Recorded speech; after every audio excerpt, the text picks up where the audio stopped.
Scientists are releasing a new warning about the threat of a massive supervolcano eruption, like the one under Yellowstone National Park in Wyoming. The European Science Foundation has released a 70-page report called Extreme Geohazards: Reducing the Disaster Risk and Increasing Resilience. It references the Yellowstone supervolcano. Northwest Wyoming, land of geysers, mountains, and lakes, is also sitting atop a supervolcano. And it just took what scientists describe as a deep breath. The Yellowstone volcano is one of a half dozen or so tantrumy mountains that earned the title supervolcano because its eruptions can eject nearly 250 cubic miles of ash, dust, and gas. For comparison, that's about 1,000 times the volume of Mount St. Helens eruption in 1980, which was in itself a pretty big deal. But you shouldn't be surprised. Yellowstone is famous for its hydrothermal features like geysers and hot pots and fumaroles, which are all products of this volcanic hotspot, where half-melted magma swells up close to the Earth. Swarm of earthquakes have hit Yellowstone National Park over the past week. The park is home to a massive supervolcano that could erupt at any time. So is the swarm warning us about a looming disaster. Our RT's Brigida Santos joins me live from Los Angeles with the details. So Brigida, how many earthquakes have hit Yellowstone this week? Natasha, the U.S. Geological Survey has tallied up over 500 earthquakes in that area in the past week.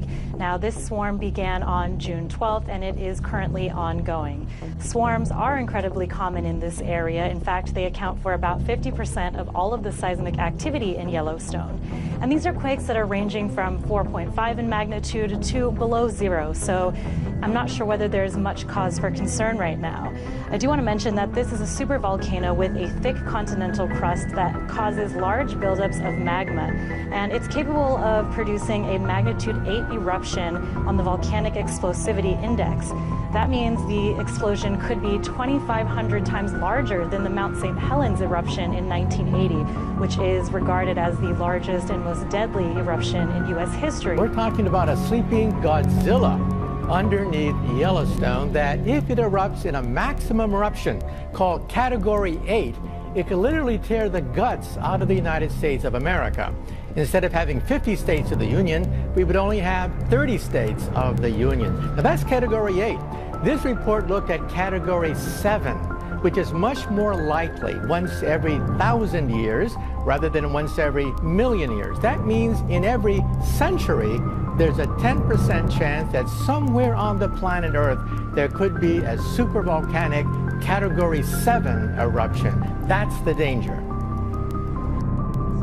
Pretty scary prospect. I want to just show people what we're talking about here when we talk about this super volcano, and we have a little thing to show you, a map with some of the details. So that's where it is. It's beneath Yellowstone. It's been there, as we know. I guess this has erupted 3 times in 2.1 million years.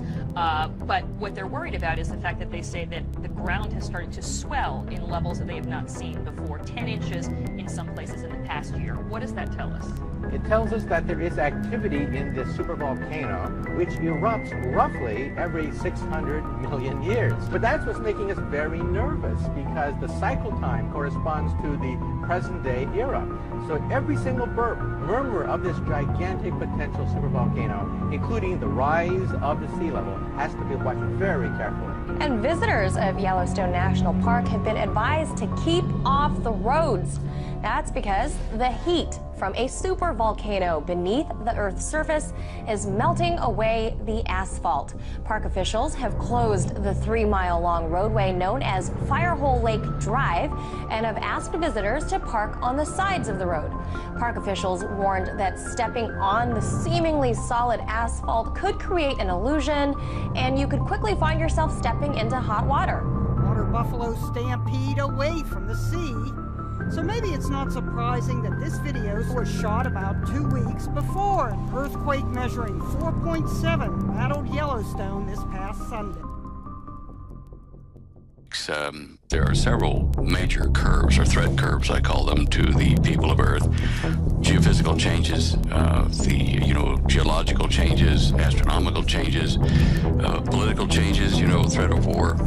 All these factors are playing heavily upon people's minds today. The earthquake thing, I used to be able to predict them fairly accurately, between 70 and 90% on a given week. particularly at FENMOC over in Monterey, California. They monitor very subtle changes in the electric fields of the ocean and the air above the ocean, plus the sea surface temperature variation. And this allowed me to look at water coastlines all along the plate tectonic borders. And I determined back in 1996, when I started doing this, that you could see changes in the water surface temperature because of the electron flow over that area in the air. And it would make like a little butterfly, a yellow and blue wing type signature over where an earthquake was going to happen. And I perfected that technique over the years until 2005, when the FENMOC facility, the Navy, put up a new constellation of satellites and new programs on a new Cray computer. And they did not allow me to then access the files I had before to generate these reports. Strange enough, they were, I was accurate enough that the Association of Island States, or island countries, if you wish, asked me to explain how to use it so that they could use it to predict tsunamis. Some of the information from Yellowstone Park, where we have the Yellowstone caldera, since I think it was about February of last year, the government made all of the USGS employees, truck drivers moving equipment in and out of the sensor ranges there, everybody signed non-disclosure agreements with the government, facing penalties of cash fines and also imprisonment if they told what they're doing there in Yellowstone. And we had a geologist break silence. I won't name him, but anyway, they have been running huge, high volume internet lines from their sensors all over the Yellowstone Park area down into Texas. I think they may be now switching it over to the NSA facility in Utah. One of those catastrophic supervolcanic eruptions may be, several 100,000 years between times, but what they're doing now is they're measuring the increased appearance of helium, an isotope of helium gas, which was buried way down deep underneath the Yellowstone. And when that starts to release, it means that there's geological activity down there in a deeper pool of magma, which they have recently. Well, the bottom line is we're going to see trouble with Yellowstone. We're going to see trouble with Lake Taupo caldera down in North Island, New Zealand. Both of those are under severe stress from different types of tectonic plate movement, but they are both supervolcanoes. And Lake Taupo erupted last in 87 AD. It sent up so much ash from the southern hemisphere that the Chinese astronomers at that time recorded 3 days of darkness after the eruption down there. Now, USGS has been told not to panic people because it hurts real estate values in the economy if it gets too serious. But people who read between the lines will see that we're being warned by USGS, by drills and just kind of subtle warnings in the newspaper in California that earthquake activity and hence some volcanic activity is somewhat imminent. And they're trying to get people to gradually readjust their circumstance without causing a panic. Mind you, with all the illegals in California, I guess, if that fell into the sea, it wouldn't be a great loss, but still, you got to give them a chance. The new plasma pool they found deep down has opened up a vent to the northwest, heading toward Mount St. Helens direction. This one is a very deep vent because when the Fukushima earthquake occurred, on that day I was watching the seismic helicopters at Yellowstone, and one of them in the northwest corner picked up and rang like a bell before the normal shock wave could have even reached the United States.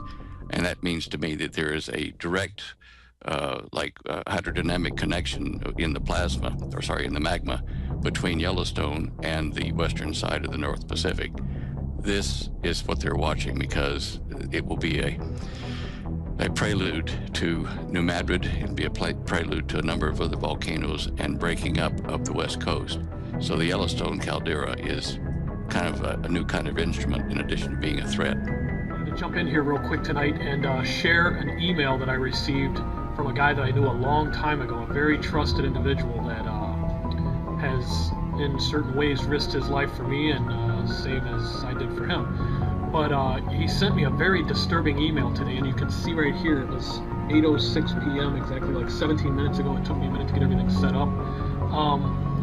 I am not disclosing this individual's name on the email. It's just not going to happen. But let me read the email for you. It says, "Hello, Tom. Just wanted to take a minute to give you a heads up. I know you have been well prepared for a long time, my friend. Just so you know, it would not be a good idea to stray too far from your bunker for a while," because he knows I have a bunker set up and supplies and everything. Anyway, briefly, he says, "I will tell you that the USGS is suppressing the earthquake activity at Yellowstone caldera from the general public. Washington is aware of this because they are the ones giving direction about this blackout. This is the reason for all the preparations made in FEMA Region 3. This is the reason they moved those nukes out of Texas in a big hurry." I heard something about that before. Okay, this is the reason, he says, for the schools preparing 3-day kits for all the students and the FEMA coffins shipped to Hawaii and the East Coast. They thought it was all going to go with the passing of Comet Ison, and that's why they were preparing at breakneck speed on the East Coast. They are expecting millions of refugees after the eruption. They are saying the New Madrid is also waking up, and all of this is due to an increase in solar activity affecting all the fault lines in the world. You know me, friend, and I got to tell you, I'm scared to death for myself and my family, because I overheard a man say the other day that the big one is on the way. He leaves it with, "Got to go for now, friend. I hope you can survive this." He says, I know you can survive this, Tom, because as long as I have known you, you have always had a strong will to survive. I hope to join you and your family soon. Please save us a spot. And he knows that I will always have a spot for him. But this is definitely pretty disturbing, and I guess it's all coming through the State Department, USGS.